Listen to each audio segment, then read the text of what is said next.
Hi friends, welcome to நரிக்குட்டி சமையல். இன்றைக்கி நம்ம என்ன ரெசிபி பார்க்க போகிறோன்னா க்ரீன் ஃபிஷ் தான் பார்க்க போகிறோம். அதை எப்படி செய்யுதுன்னு பார்க்கலாம் வாங்க. ஃபஸ்ட்டு ஒரு மிக்ஸி ஜாரில் புதினா, கொத்தமல்லி, கருவேப்பிலை ஒரு கைப்பிடி சேர்த்துக்கலாம்.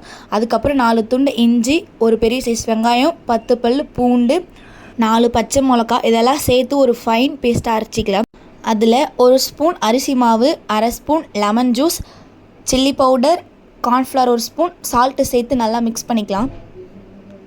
இந்த கன்சிஸ்டன்சி வர வரைக்கும் நல்லா மிக்ஸ் பண்ணிவிட்டு கட் பண்ணி க்ளீன் பண்ணி வச்சுருக்க ஃபிஷ் இதில் ஆட் பண்ணி நல்லா மசாலா இதில் படுற மாதிரி தடவி 1/2 hour ஊற வச்சுக்கலாம். 1/2 hourக்கு அப்புறம் ஃபிஷ்ஷை எடுத்து திருப்பி நல்லா மசாலா கூட மிக்ஸ் பண்ணிவிட்டு தோசைக்கல் வச்சு அதில் எண்ணெய் சேர்த்து ஃபிஷ்ஷை ஃப்ரை பண்ணிக்கலாம். ஒரு 5 minutes நல்லா வேகணும். ஆயில் சேர்த்து நல்லா வேக வச்சுட்டு ஒரு 5 minutesக்கு அப்புறம் திருப்பி போட்டுட்டு இன்னொரு 5 minutes கழித்து ஃபிஷ் எடுத்துடலாம். சூடான green fish ready. Thank you for watching.